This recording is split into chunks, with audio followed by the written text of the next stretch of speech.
नमस्कार बंधुरा पूजा kitchen with village ফুডে আমার সকল বন্ধুদের জানাই অনেক অনেক স্বাগত। তো দেখুন আজকে কিন্তু আমি জন্মাষ্টমী স্পেশাল একদম সম্পূর্ণ তেল ছাড়া একটা দুর্দান্ত তালের রেসিপি নিয়ে চলে এসেছি। তার জন্য রেসিপিটা অবশ্যই প্রথম থেকে শেষ অবধি দেখার অনুরোধ রইল। তার জন্য দেখুন গ্যাসের মধ্যে আমি কড়াই বসিয়ে দিয়েছি। এবার দিয়ে দিচ্ছি প্রথমেই তালের পাল্প। এখানে আমি এক বাটি মতো তালের পাল্প দিয়ে দিচ্ছি।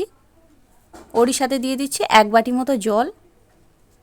এবার খুব ভালো করে তাল আর এই জলটাকে একসাথে একটু মিশিয়ে নিচ্ছি। যতক্ষণ না এটা সম্পূর্ণভাবে জলের সাথে মিশে যাচ্ছে ততক্ষণ এটাকে একটু ভালো করে গুলে নিতে হবে। আর গ্যাসের ফ্লেমটা কিন্তু একদম মিডিয়াম টু লো করে দিতে হবে, না হলে এটা কিন্তু একদমই তলায় ধরে যাবে। এ দেখুন এটা হয়ে গেছে। এটাকে এবার সাইডে নামিয়ে রেখে দিচ্ছি। এদিকে একটা পাত্রের মধ্যে নিয়ে নিচ্ছি এক বাটি মতো আতপ চালের গুঁড়ো। তো আপনাদের যদি আতপ চালের গুঁড়ো না থাকে আপনারা কিন্তু আটা বা ময়দাও দিতে পারেন। আর ওই বাটিরই হাফ বাটি দিয়ে দিচ্ছি সুজি, দিচ্ছি অল্প সামান্য একটু লবণ। আর ওই যে বাটি মেপে সুজি নিয়েছিলাম ঠিক সেই বাটিরই নিয়ে নিচ্ছি হাফ বাটি মতো চিনি। আর দিচ্ছি 4 চামচ মতো ড্রাই কোকোনাট। আজকে আমার কাছে ফ্রেশ নারকেল কোড়াটা ছিল না, তাই আমি ড্রাই কোকোনাট ব্যবহার করছি। আপনাদের কাছে যদি ফ্রেশ নারকেল থাকে অবশ্যই সেটা দেবেন, খেতে আরও ভালো হবে। এবার সব কিছু শুকনো উপকরণগুলো একসাথে একটু মিশিয়ে নিয়েছি। দিয়ে যে তালের পাল্পটাকে আমি একটু গরম করে রেখে দিয়েছিলাম সেটাকে এবার দেবো এর মধ্যে, অল্প অল্প দেবো আর এটাকে মেশাতে থাকবো। একবারে কিন্তু খুব বেশি দিয়ে দেবো না, অল্প অল্প করে দেবো আর মেশাতে থাকবো। তাহলে কিন্তু এই ব্যাটারের থিকনেসটা ভালোভাবে বোঝা যাবে। দেখুন অল্প অল্প দিচ্ছি আর ভালোভাবে মিশিয়ে নিচ্ছি। তো বন্ধুরা এই জন্মাষ্টমীতে কিন্তু এই তেল ছাড়া এই তালের রেসিপিটা একবার বানিয়ে দেখবেন, সকলে কিন্তু খুবই পছন্দ করবে, খেতে কিন্তু দুর্দান্ত হয়। এই দেখুন ব্যাটারটা কিন্তু আমার তৈরি করা হয়ে গেছে। এই যে আমি ঠিক এরকম একটু পাতলা করেই করে নিয়েছি, কারণ এর মধ্যে সুজি দেওয়া আছে। এটাকে আমি 5 থেকে 7 মিনিটের জন্য একটু রেস্টে রেখে দেবো, তাহলে সুজিটা কিন্তু খুব ভালোভাবে ফুলে যাবে আর ব্যাটারটা একদম সঠিক হয়ে যাবে। এই দেখুন 5 থেকে 7 মিনিট আমার হয়ে গেছে আর ব্যাটারটা দেখুন অনেকটাই কিন্তু মোটা হয়ে গেছে, অতটাও আর পাতলা নেই কো, সুজিগুলো অনেকটা ফুলে গেছে। এবার এটাকে সাইডে সরিয়ে দিচ্ছি। আর এদিকে গ্যাসের মধ্যে আগে থাকতে আমি একটু তাওয়া বসিয়ে রেখেছিলাম, ওর মধ্যে অল্প একটু জলের ছিটা দিলাম, দিয়ে সেই জলটাকে আবার ভালো করে একটা কাপড় দিয়ে মুছে নিচ্ছি। দিয়ে ওই ব্যাটার থেকে আমি 2 থেকে 3 চামচ মতো ব্যাটার আমি এই তাওয়ার মধ্যে দিয়ে দিচ্ছি। দিয়ে একদমই হালকা হাতে ওপরটা একটু ছড়িয়ে দেবো। তো আমি কিন্তু এটা খুব বেশি বড় বড় করছি না, আপনারা চাইলে কিন্তু একটু বেশি বড় করেও করে নিতে পারেন। এবার এটাকে চাপা দিয়ে মাত্র 2 থেকে 3 মিনিটের জন্য রেখে দেবো মিডিয়াম টু লো ফ্লেমে। এই দেখুন 2 মিনিট মতো রেখে দিয়েছিলাম আর দেখুন সাইডগুলো কিন্তু অনেকটাই শুকিয়ে আসছে। তো এই সময় কিন্তু খুবই একদমই আলতো করে এটাকে তুলে নিতে হবে, খুব তাড়াহুড়ো করলে হবে না। দেখুন সাইডগুলো অল্প অল্প করে আমি ছাড়িয়ে নিচ্ছি, তারপর খুব সাবধানে এটাকে আমি তুলে নিচ্ছি, মানে উল্টে দেবো একটু। এই দেখুন কত সুন্দর একদম কালারটা চলে এসছে। আমি কিন্তু কোনো রকম ঘি বা তেল ব্যবহার করিনি, আপনারা চাইলে কিন্তু করতেও পারেন। আবারও চাপা দিয়ে 2 মিনিট রেখে দিয়েছিলাম। দেখুন দুটো পিঠই খুব সুন্দরভাবে আমার তৈরি হয়ে গেছে। এবার এটাকে তুলে নিচ্ছি, আবারও দিয়ে দিচ্ছি জল, আবারও জলটাকে ভালো করে মুছে নিচ্ছি। আবারও 2 থেকে 3 চামচ মতো ব্যাটার আমি দিয়ে দিচ্ছি।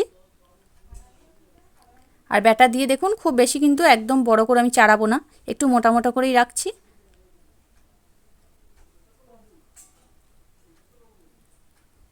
দিয়ে এটাকে দিয়েও আমি 2 থেকে 3 মিনিট একদমই লো ফ্লেমে চাপা দিয়ে হতে দেব।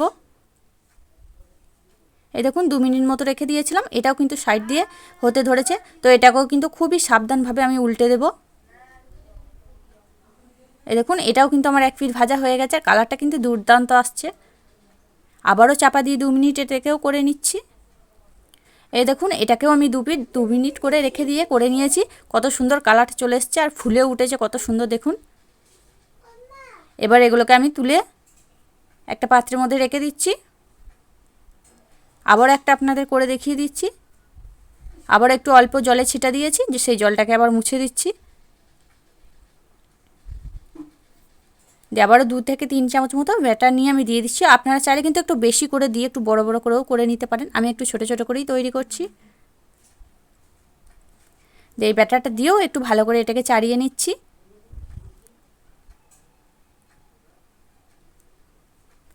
দিয়ে এবার এটাকেও চাপা দিয়ে 2 থেকে 3 মিনিট আমি হতে দেব।